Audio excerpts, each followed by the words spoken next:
imbabazi zawe Mana ni nyinshi cyane zirenze ubwenge bwacu, turatsinzwe tuvuga iki Mana uri nyambabazi, dore ukuntu wababajwe n'amafuti y'umwana w'umuntu, igomeke yanga gushima umwami, ariko abana b'Imana, ariko abana b'Imana, muhore mwishima, muhore mwishima, turajya i Siyoni, umurwa mwiza utunganye, turajya i Siyoni, umurwa mwiza utunganye w'Imana, ahurira twese azahora ituza, azahora ituza, turajya i Siyoni, umurwa mwiza utunganye, turajya i Siyoni, umurwa mwiza utunganye w'Imana. twahinyuzwa n'imbabazi zose adufitiye twese, come home, come home, ye who are weary, come home, and his sweet tenderly Jesus is calling, calling all sinners, come home. Think of the wonderful love he has promised, promised for you and for me. Though we have seen him, he has made and turned for you and for me.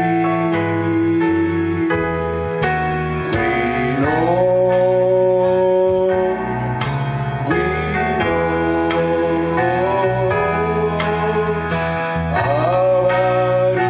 abarushewe seribuze, Yesu araduhamagara nituza, we kuzuya zangwino.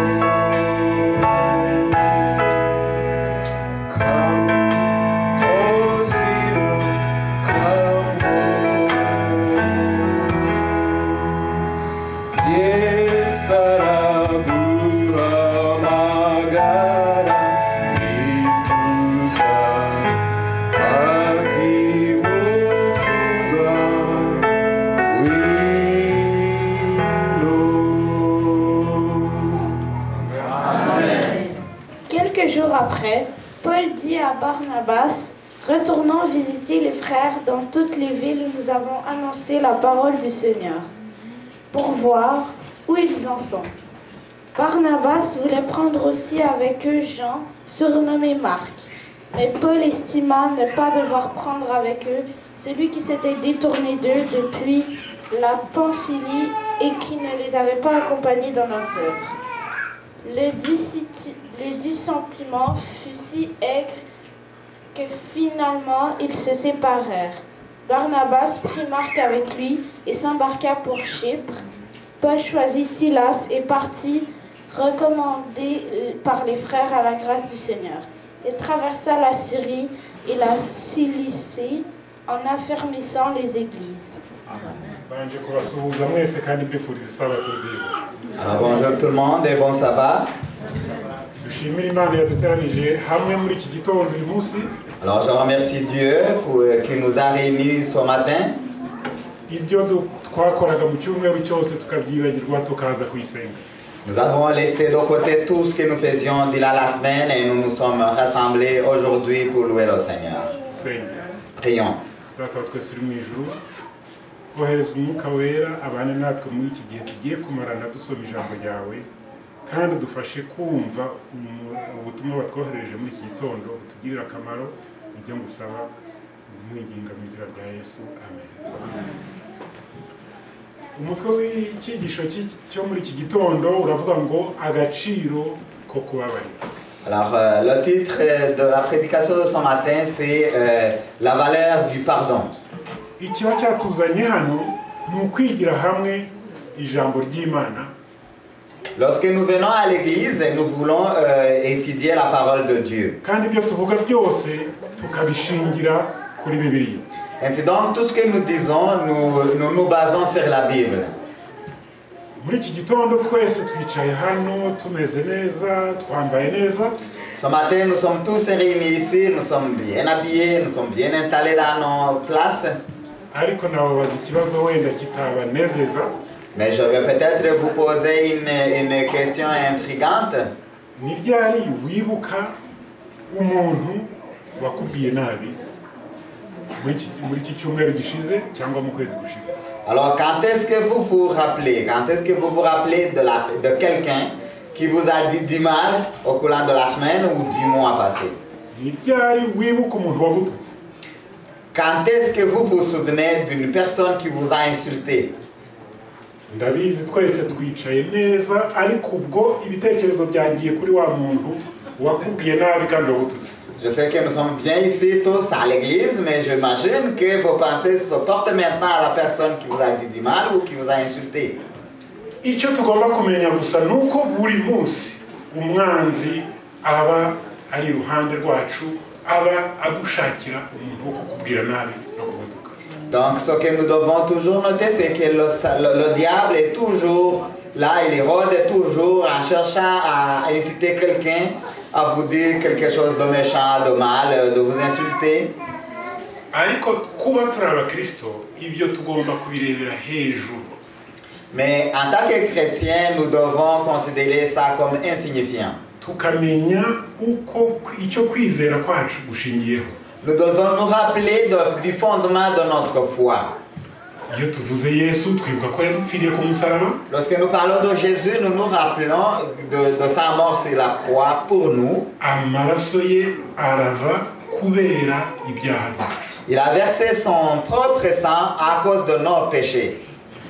Kubabarira rero ni ikintu tugomba kugira mu buzima bwacu kandi tukagikoresha mu buryo bwa gikristo. Ainsi donc, le pardon est très important pour nous, dans nos vies personnelles, mais aussi dans nos vies chrétiennes. None ni akahe gaciro duha kubabarira? Alors, quelle importance accordons-nous au pardon? Dufate igitekerezo mwese muzi cyangwa ubuzima bw'umuntu muzi witwa Nelson Mandela. Alors, nous allons peut-être apprendre de Nelson Mandela, quelqu'un qui est très connu. Yagiye mu buroko. Il a été emprisonné. Amaramo imyaka 27. Et il a été en prison pendant 27 ans. Ariko avuyemo ntabwo yibagiwe ko yamaze imyaka 27 muri prison, ariko yababariye abamugiriye nabi bakamufunga. Alors, après 27 ans de prison, il est sorti, mais il n'a pas oublié qu'il avait été emprisonné pendant 27 ans. Mais quand même, il a pardonné à ses geôliers. Twese turamuzi ukuntu ubuzima bwe bwagenze, ukuntu yabaye umuntu uzwi ku isi yose. Alors, nous connaissons tous Nelson Mandela, nous connaissons un peu de sa vie, de comment il est devenu une personne de renommée mondiale. Icyo ni icyitegererezo kitwereka agaciro ko kubabarira. Et ça, c'est une illustration de l'importance du pardon. iyo atababarira akagenda buri muntu wese amubwira ati dore bariya nibo bangiriye nabi, ikintu cyose ahagurutse akavuga ati barafunze bangiriye nabi, ntabwo yari kumera nk'uko yarameze. Alors, s'il n'avait pas pardonné, si par exemple en sortant de prison, il avait décidé la voie de la vengeance, et à chaque fois qu'il parlait, il devait toujours mentionner ceux qui l'ont emprisonné, qu'il rappelait toujours ceux qui nous font du mal, peut-être qu'il ne serait pas devenu celui qu'il est devenu par la suite. Icyo ni icyigisho tugomba gukomeza mu mitwe yacu, tukajya tukibuka, tukamenya ko iyo umuntu yakugiriye nabi ukamubabarira bishiriraho hagati yanyu mwembi. Donc ça c'est une leçon très importante à nous de retenir, parce qu'elle montre que quand quelqu'un t'a fait du mal, que vous le pardonnez, ça s'arrête là entre vous et la vie continue pour le mieux. Wabona bikunaniye ugapfukama ugasaba Imana kugufasha. Alors lorsque nous n'y arrivons pas, il nous est recommandé de prier pour que Dieu nous aide à le faire. Ariko iyo utangiye kugenda uzerera ugenda uvuga uti dore uriya yangiriye gutya, uriya yankoreye gutya, uriya yarantutse, uriya yarankubise, uriya yangiriye gutya, biramukomerana kuko ntabwo uzi ubucuti afitanye n'abo bantu ubwira.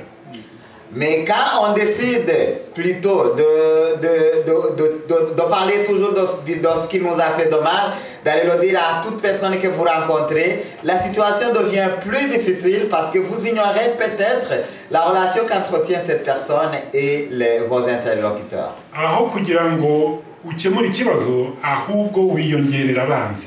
Donc au lieu de régler le problème, on l'empire. Niyo mpamvu tugiye gukoresha icyo Bibiliya itubwira kuri iki kibazo cyo kubabarira kugira ngo twese hamwe tubashe kucyumvira hamwe. Donc c'est pour ça que il a voulu qu'on aborde ce thème du pardon d'après la Bible pour qu'on le comprenne en tant que chrétien. Ibyakozwe n'intumwa gice cya 13 umurongo wa 2 kugeza ku wa 3. Nous allons lire dans Actes des Apôtres le chapitre 13. Actes des Apôtres chapitre 13 versets 2 à 3. Ubwo basengaga umwami Imana, ubwo bariho basenga umwami Imana biyiruza ubusa, umwuka wera yarababwiye ati mundobanurire Barinabasi na Sawuli bankorere umurimo mbahamagariye gukora. Hano mu Kinyarwanda muzasanga Barinabasi na Sawuli bagenda bahindura amazina. Hano amazina turaza gukoresha ni Barinabasi na Paul. Alors, pendant qu'ils servaient le Seigneur dans leur ministère et qu'ils jeûnaient, le Saint-Esprit dit, mettez-moi à part Barnabas et Saul pour l'œuvre à laquelle je les ai appelés. Donc vous constaterez que les noms vont changer dans la Bible. On va parler de Saul et de Barnabas. Mais nous on va vraiment parler, on va utiliser les noms Paul et Barnabas. Kuko ari byo ayo mazina niyo ari no mu Gifaransa gutyo abakurikira Igifaransa babashe gutwumva. Parce que c'est les deux noms qu'on va trouver dans la version en français, parce que dans la version en Kinyarwanda ça varie. Nuko bamaze kwiyiriza ubusa no gusenga bahera ko barambika ibiganza kuri Barinabasi na Paul, noneho bayohereza i Yerusalemu kubwiriza mu masinagoge y'Abayuda. Alors après avoir jeûné et prié, ils leur imposèrent les mains et les laissèrent partir. Donc ils les ont envoyés prêcher la bonne nouvelle dans les synagogues. Ahangaha umwuka wera yohereje Barnabas na Paul. Ici on nous dit que le Saint-Esprit a envoyé Barnabas et Paul. Ariko Barnabas ageze aho yabwiye Paul ati reka tujyane na Mariko. Mais à un certain moment, Barnabas a demandé à Paul d'y aller avec Marc. Uwo Mariko ntabwo muri Bibiliya babivuga, ariko iyo ugerageje gusoma mu bindi bitabo bisobanura Bibiliya, uwo Mariko yari afite icyo apfana na Barnabas. Mais quand on voit dans les commentaires bibliques, on voit, même si on ne le mentionne pas explicitement, que Marc avait une relation de parenté avec Barnabas. baragiye barabwiriza Paul, Barnabas na Mariko babwiriza imijyi myinshi. Amazina ntabwo tuza kuyavuga kuko rimwe na rimwe ajyananirana kuvugwa. Alors les trois, donc Paul, Barnabas et Marc, ils sont allés prêcher la bonne nouvelle et ils ont prêché dans pas mal de villes. Imijyi myinshi bavuga ni Paphos na Pamphylia na Antiochia. Donc là, ils ont prêché dans les villes de Paphos, de Pamphylie et d'Antioche. Baragenda bagera ni Yerusalemu. Et ils sont arrivés aussi à Jérusalem. Urumva bagendaga babwiriza ijambo ry'Imana bagira ngo bihanishe n'abayuda baze mu gusenga Imana. Alors, ils prêchaient la bonne nouvelle et ils voulaient justement convertir aussi les Juifs pour qu'ils se joignent à eux, à l'église, pour louer le Seigneur. Dusomye mu byakozwe n'intumwa igice cya 15 murongo wa 36 kugeza kuri 41. Alors, quand on lit dans le même livre des Actes des Apôtres, dans le chapitre 15, du verset 36 à 41, hashize iminsi Pawulo abwira Barnabasi ati dusubire tugenderere bene data twagejejeho ijambo ry'Imana. Abo bene data bari mu midugudu yose aho twagiye tunyura tubabwira ijambo ry'Imana tumenye uko bameze. Barnabasi ashaka kujyana na Yohana witwaga Mariko, ariko Paul aravuga ati ntabwo mbyishimiye, ntabwo nshaka kujyana na Mariko. Alors là, ils ont déjà prêché, mais c'est quelques jours après, donc quelques jours s'écoulèrent après lesquels Paul dit à Barnabas, retournons visiter les frères dans toutes les villes où nous avons annoncé la parole du Seigneur, pour voir en quel état ils sont. Barnabas voulait emmener aussi Jean, surnommé Marc, mais Paul jugea ça plus... Paul n'a pas aimé ça, donc il a dit, je ne vais pas y aller avec lui. Aho twasimbutse akandi gace kuki Paul yanze kujyana na Mariko. Alors là, on va se poser la question, pourquoi Paul ne voulait pas y aller avec Marc? Nukubera ko Mariko igihe babwirizaga yageze aho asa n'urambiwe arasezera arigendera. Alors pourquoi? C'est parce que dans la première partie qu'on a vue, lorsqu'ils sont partis tous les trois pour prêcher la bonne nouvelle dans plusieurs villes, à un certain moment, Marc a été tanné, puis bon, il a dit, ben, vous pouvez continuer l'œuvre, moi, je me retire. Paulo ntabwo yabyakiye neza. Et Paul n'a pas apprécié cet épisode. Nibyo mubona rero hano bongeye gusubirayo ngo bajye kureba abo bigishije kugira ngo barebe uko bameze. Paulo cya kintu yagumanye ku mutima cy'uko Mariko yabaretse yaragisohoye.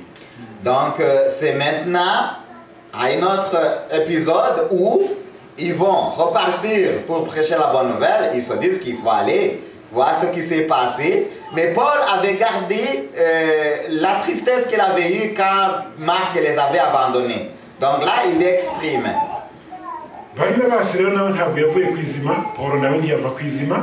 Donc les deux, ils se sont obstinés. Donc Paul ne voulait pas.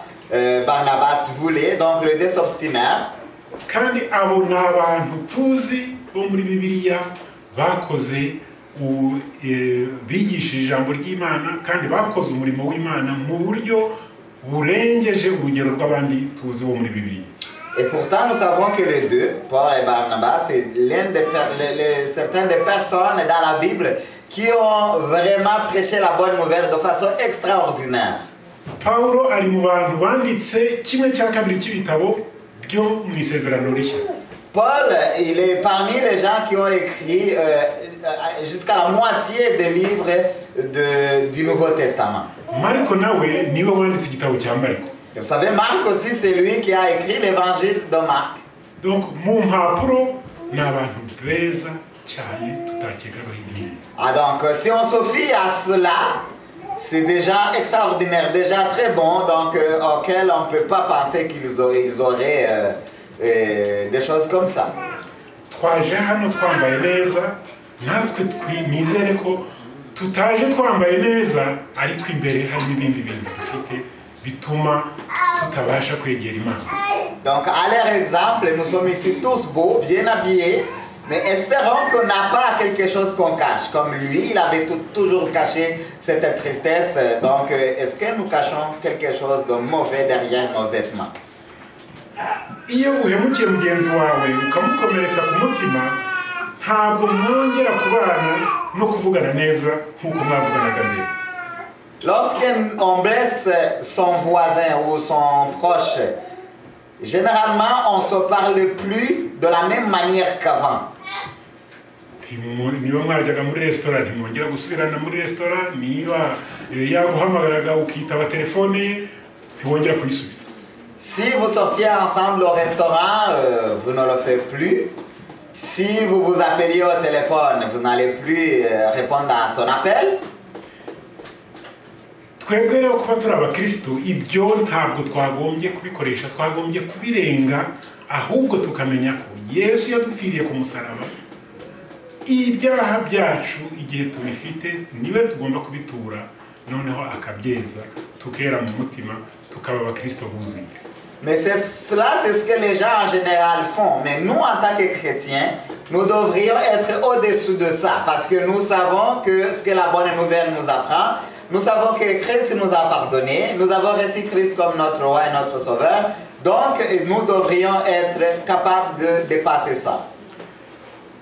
Twibuke ko Paul na Barnabasi aribo umwuka wera yahisemo. Mariko bigitangira ntabwo yari mu rugendo rwagombaga gukora. Souvenez-nous que le Saint-Esprit avait choisi Paul et Barnabas. Donc Marc ne faisait pas partie de ceux qui avaient été choisis par le Saint-Esprit. Mu buzima bwacu rero hari abantu Imana iduha kugira ngo tubane nabo n'abandi baza mu buzima bwacu Imana atari ibohereje. Donc dans nos vies de tous les jours, il y a les gens que Dieu choisit pour nous, pour qu'ils fassent partie de nos vies. Mais il y en a d'autres qui s'invitent, qui ne sont pas envoyés par Dieu. Ariko se ibyo byaba ni ukuvuga ko tugomba abo bantu baje mu buzima bwacu Imana itabaduhaye tugomba kubajugunya? Ni nk'umugabo n'umugore, Imana niyo iba yabahuje. Izindi nshuti ziza zibasanga ntabwo tugomba kuzijugunya, tugomba kuzifata tukabana nazo tukagerageza gukora ibyo Imana yifuza. Alors, demandons-nous alors la question de savoir, alors s'il y a des gens qui ne sont pas envoyés par Dieu envers nous, est-ce que nous devons les rejeter? Non, parce que comme un couple, quand ils forment une famille, donc Dieu les a unis, mais ils vont avoir des amis qui vont venir d'ici et là. Donc, en tant que chrétiens, nous avons la responsabilité de toutes les accueillir et de vivre avec eux selon ce que la Bible enseigne. Barnabas yari afite icyo apfana na Mariko, ariko Paul ntacyo yapfanaga na Mariko. Barnabas avait un lien de parenté avec Marc, mais ce n'était pas le cas pour Paul. Ariko dukurikiye Bibiliya tugasoma mu iherezo ry'ubuzima bwa Paulo yibutse Mariko. Mais si on suit la Bible jusqu'à la fin de la vie de Paul, il s'est rappelé de Marc. Yifuza ko muri ubwo busaza bwe mu gihe yari ashaje ko yabonana na Mariko, ko bamumuzanira bakabona. Donc vers la fin de sa vie, dans sa vieillesse, il avait demandé qu'on lui apporte Marc pour qu'il puisse le rencontrer. Ibyo bikatwigisha iki? Nuko niyo utakumvikana n'umuntu ntitugomba guhubuka ngo Imana yaravuze ngo reka numvikane n'uyu ngo none reka mbikore. Bishobora gutwara igihe, ariko mu gihe ubifite mu mutima wawe bizaba. Donc cela nous montre, la leçon qu'on y apprend, c'est justement que même si on n'est pas en odeur de sainteté avec quelqu'un, ça ne veut pas dire que nous devons juste nous imposer de nous réconcilier rapidement parce que nous voulons le faire. Ça peut parfois prendre le temps, mais l'important c'est que selon les instructions de Dieu, ça arrive un jour. Ça peut prendre du temps, mais ça arrivera quand même. ibi nabyo byatugaragarije ko Barinabasi umutima we wari kumwe na Mariko mu buryo Paul atibwiraga. Mais nous apprenons aussi que Barnabas avait une relation très étroite avec Marc, qui était plus étroite que ce que Paul pensait. Kubera ko Paul ntiyarabizi ariko Barnabas yarabizi, muri uko kutumvikana nibwo habayemo ikibazo, baratandukana burundu. Paul et Barnabas batandukana burundu. Donc, parce que Paul ne savait pas combien cette relation entre Marc et Barnabas était étroite, c'est cette discordance-là qui a fait que les deux, Paul et Barnabas, se sont séparés aussi. Iyo rero utababariye umuntu uba ufite ikibazo gikomeye, kuko n'abandi bantu bakunda uwo muntu mushobora gutandukana ntimwumvikane. Donc, lorsque vous ne pardonnez pas à quelqu'un, ça veut dire que vous empirez votre situation à vous, parce que même les gens qui aiment cette personne risquent de vous abandonner.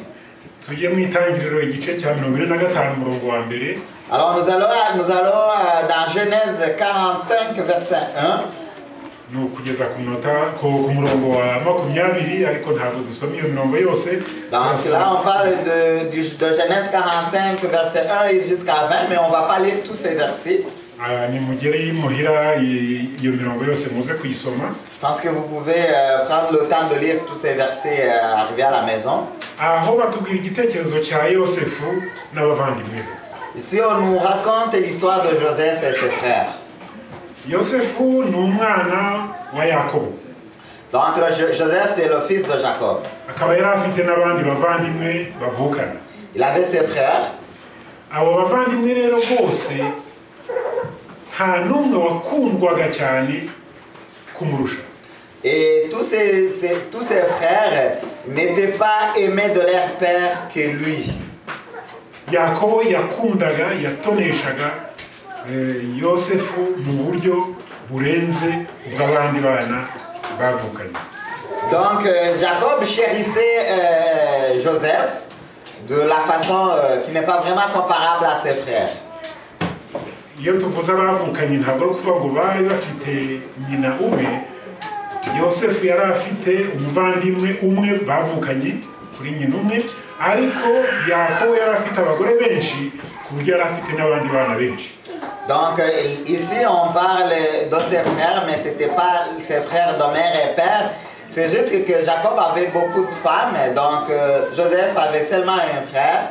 Donc les autres frères dont on parle ici, ils étaient nés d'autres femmes de Jacob. Umunsi umwe rero Yosefu agira inzozi.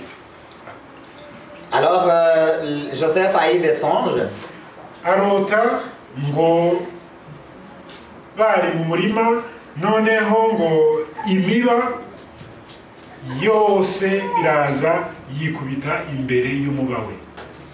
Alors Joseph a eu un songe, puis dans ses rêves, il a vu qu'ils étaient dans les champs, donc puis tous les autres amis avaient leurs bagages, puis tous ces bagages sont venus, sont tombés devant son bagage. Umuba we Yosefu we wasigaye uhagaze, iyindi yose igwa imbere y'umuba we. Mais le bagage de Joseph est resté debout alors que les autres étaient tombés. Noneho baramubaza bati se ni ikihe cyigisho twakura muri izo nzozi zawe? Alors ils lui ont demandé quelle est la morale de l'histoire. Quelle leçon pouvons-nous apprendre de ton rêve? Arababwira ati izo nzozi zanjye ni izigaragaza ko muzanyunamira. Puis il leur a dit que la signification de ses rêves, c'est que ses frères allaient se prosterner devant lui. Bati se ni ukuri koko ni wowe uzadutwara? Et puis il leur a dit, est-ce que cela veut vraiment dire que c'est toi qui vas être notre chef? Ni wowe uzaba umwami wacu? Donc tu vas devenir notre roi? Urumva hari hamaze kuzamo ikintu cy'igitotsi. Donc ça veut dire que dans les relations, les relations venaient d'être dérangées. yakobo aza kubwira abavandimwe ba yosefu ati mugende mujye mu murima mujye gukora mbohereje kugira ngo mujye gushaka ibyo kurya mu mirima ubwo muzaba mugaruka ariko yosefu we arasigaye hano. Alors Jacob a envoyé tous ses enfants aller travailler dans les champs. Puis il leur dit, ben, vous partez, vous allez travailler dans les champs pour qu'on ait à manger à la maison, mais mon fils Joseph va rester ici. bigeze nyuma yakobo yohereza yosefu ati genda ujye kureba barumuna bawe uko bameze. Mais à un certain moment, Jacob a envoyé Joseph, il a dit, ben, va voir tes frères et voir qu'est-ce qui se passe avec eux. agezeyo rero kubera za nzozi yabarotoreye bati turamubona. Donc quand il est arrivé, ben, ses frères se sont rappelés de ses rêves et puis ils ont dit, voilà, c'est maintenant le temps de s'occuper de lui. bamwe bati tumwice abandi bati tumujugunye mu rwobo abandi barajya impaka z'ukuntu ikintu bamukorera. Alors ils ont discuté, certains proposaient qu'on le tue sur le champ, d'autres disaient mais qu'on le jette dans la fossée là-bas. Puis bon, là, ils ne se sont pas entendus sur la chose. Alors après, ils sont convenus de la vendre.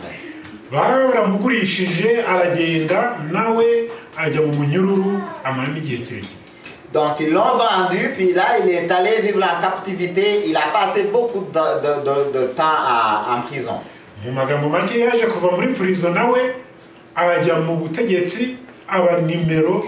ya kabiri mu butware bw'igihugu cya Égypte. Alors en captivité en Égypte, il est finalement sorti de prison, puis il a eu les faveurs de l'administration là-bas jusqu'à ce qu'il devienne le numéro 2 du pays. Murumva rero ko kuba nta kubabarira kwigeze kuhaba murabona aho byageze ariko Yosefu igihe kimwe hashize igihe kinini inzara yarateye nibwo barumuna be baje gushaka ibiryo noneho ababonye abakira neza. Donc là vous voyez le résultat néfaste du fait qu'il n'avait pas pardonné. Mais lui, il a quand même été mieux qu'eux parce qu'à un certain moment, ses frères sont venus dans le pays où il était devenu numéro 2. Donc, c'était pendant la famine, ils cherchaient à manger, mais lui, il les a bien accueillis. Muri uko kubakira kuko yari umuntu ukomeye yarababonye arabamenya arabahamagara abashyira ku ruhande abandi bose bari barahora bagira ati nimugende. Alors Joseph devenu une personnalité importante, il a reconnu ses frères parmi la foule de ceux qui venaient dans ce pays pour chercher à manger. Alors il les a invités, il les a mis de côté, puis il a laissé les autres partir. Muri uko kubwira abandi ngo bagende nibwo yegeraga abavandimwe be atangira kubabwira amagambo meza, atangira kubahumuriza, ababwira amagambo y'urukundo ariko abibutsa ko bamugurishije.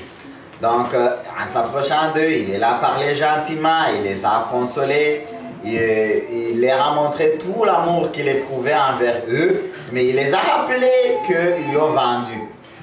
Nicyo rero twavuze nababwiye ngitangira nti iyo wagiranye ikibazo n'umuntu muhamagare mwembi mwicare mugicagagure hagati yanyu n'Imana wirinde gusohora ibyo mwagiranye ubibwira abandi kuko utazi uko bizakugendekera. Alors c'est ce que qu'il avait dit auparavant, c'est que à l'exemple de Joseph, quand vous avez un problème avec quelqu'un, c'est mieux d'approcher la personne, d'en parler, d'essayer de régler la situation entre vous, plutôt que d'aller le dire ailleurs parce que vous ne savez pas ce qui arrivera demain. Ntabwo Yesu aduciraho iteka. Jésus ne nous fait pas un jugement arbitraire. Dufashe igitekerezo cya Petero yihakana Yesu. Si on prend l'exemple de Pierre quand il a renié Jésus, Yesu yari abizi ko Petero azamwihakana. Jésus le savait déjà que Pierre allait le renier.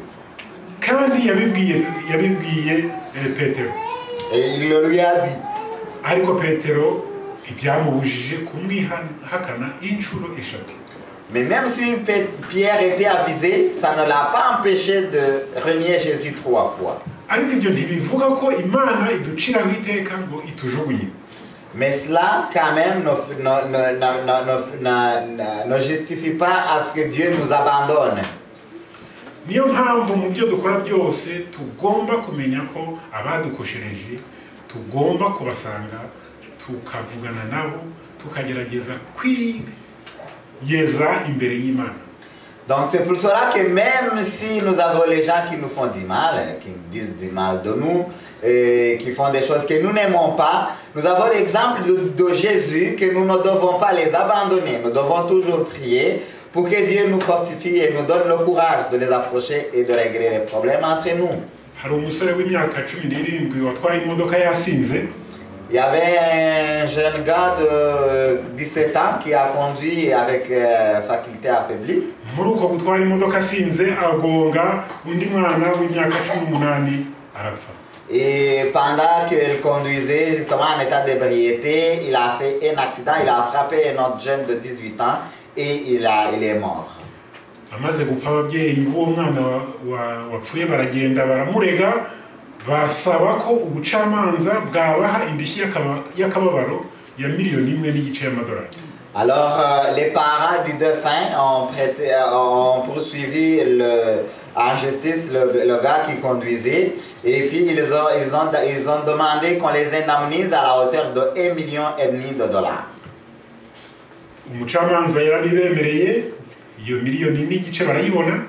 Alors le juge leur a donné raison. Et on les a justement donné raison pour avoir le $1,5 million d'indemnisation. Ariko ababyeyi baravuga bati ntabwo ari iyo $1,500,000 dushaka. Et puis les parents ont dit, pour nous, c'est pas le $1,5 million qui compte. C'est pas ça que nous voulons. Dushaka amadolari $936.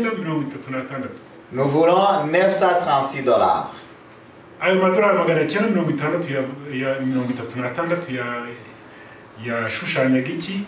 Yashushanyaga sheki y'idolari rimwe uwo muhungu yagombaga kujya atanga buri cyumweru kugeza imyaka 18 ishize ingana n'iy'umwana wabo witabye Imana. Alors les $936 représentaient le nombre le $1, donc nombre de semaines que leur enfant a vécu, donc de la naissance à 18 ans. Donc ils demandaient que le petit gars, le gars leur verse un chèque de $1 chaque semaine jusqu'à l'âge de 18 ans, donc l'âge que leur enfant avait à son décès. Murabyumva ko bitari byorohereye uwo musore buri munsi yagombaga gusinya iyo sheki yagombaga kwibuka icyo yakoze. Donc c'était pas facile pour le gars parce qu'à chaque fois qu'il devait signer un chèque de $1, il se rappelait toujours de ce qu'il avait fait. Twibuke ko Imana ntabwo iduciraho iteka. Donc rappelons-nous que Dieu ne nous fait pas un jugement arbitraire et ne nous abandonne pas. Ubwo ni ukuvuga ko ababyeyi b'uyu mwana witabye Imana bari baciriyeho iteka uyu musore kumara imyaka 18 buri cyumweru yibuka ibyo yakoze. Donc les parents du défunt venaient de condamner ce monsieur à se rappeler pendant 18 ans de ce qu'il avait fait. Twibuke ko iyo dusabye imbabazi tukegera Yesu aratubabarira ntabwo aduciraho iteka. Donc rappelons-nous que lorsque nous demandons pardon pour nos péchés, que nous nous approchons de Jésus, lui il nous pardonne, il ne nous condamne pas. Ntabwo atwikoreza umutwaro w'ibyo twakoze. Il ne veut pas que nous portions toujours le fardeau de nos péchés. Ahubwo awudukuraho. Mais plutôt il nous enlève sous son joug. Niyo mpamvu kubabarirana no kwemera amakosa yacu ari ingenzi mu buzima bwacu. Donc c'est pour ça qu'il est important de pardonner, mais aussi de nous repentir dans notre vie. Kutagira kubabarira no kutemera amakosa yacu murabizi ko ari byo bikunda gutera abantu gutandukana. Le manque de repentance et le refus de pardonner, c'est la cause principale de la séparation des gens dans nos relations humaines. Umugabo n'umugore akenshi batandukana kubera ko hatabayemo ikintu cyo kubabarirana cyangwa hatabayemo ikintu cyo kwemera ikosa. Les cas de divorce sont généralement causés par le refus de l'un ou l'autre des époux de se repentir ou de pardonner l'autre. Twebwe rero kuba turi abakristo tuza hano gusenga twari dukwiriye kugira icyo kintu cyo kwemera amakosa n'icyo kubabarira. Nous alors chrétiens qui venons à l'église tous les sabbats, nous devrions avoir ce courage donné par le Saint-Esprit de pardonner et de nous repentir. Niyo mpamvu navuze nti agaciro ko kubabarira twagombye kukamenya uyu munsi ko ari ingenzi cyane mu buzima bwacu. C'est pour ça qu'il a voulu souligner l'importance du pardon dans notre vie pour que nous l'apprenions aujourd'hui et que nous la gardions toujours. Tugomba kubabarira inshuti dukunda n'inshuti twanga. Nous devons pardonner les amis que nous aimons et ceux que nous n'aimons pas. Umugabo n'umugore bagomba kubabarirana kandi uwakoreye amakosa undi akabyumva akabyemera. La femme et son mari doivent se pardonner, mais aussi celui qui a été fautif doit accepter qu'il a été. Ntabwo ibyo mbabwira ari bishya nanjye umugore wanjye ari hano ntabwo ari ukuvuga ngo ntitujya dusekurana ariko tugera aho umwe agasaba imbabazi undi kandi iyo usabye imbabazi ukazihabwa nawe wumva uruhutse. Donc ici je ne vous donne pas une leçon morale parce que sa femme elle est là, donc ça ne veut pas dire que tous leurs jours sont dimanches, mais quand ils ne sont pas dimanches, ils essaient toujours de trouver un terrain d'entente pour que ça aille bien. Niyo mpamvu ngira ngo uyu munsi twese tuve hano dufite umutima ufunguye witeguye kubabarirana kandi no kwemera amakosa tuba twakoreye bagenzi bacu. Donc aujourd'hui je vous recommande de sortir d'ici avec un cœur ouvert pour pardonner, ouvert pour se repentir, pour que nous vivions en tant que chrétiens dans le pardon de Jésus. Nibyo mbifuriza mwese isabato nziza. C'est sa prière pour aujourd'hui. Bon sabbat tout le monde.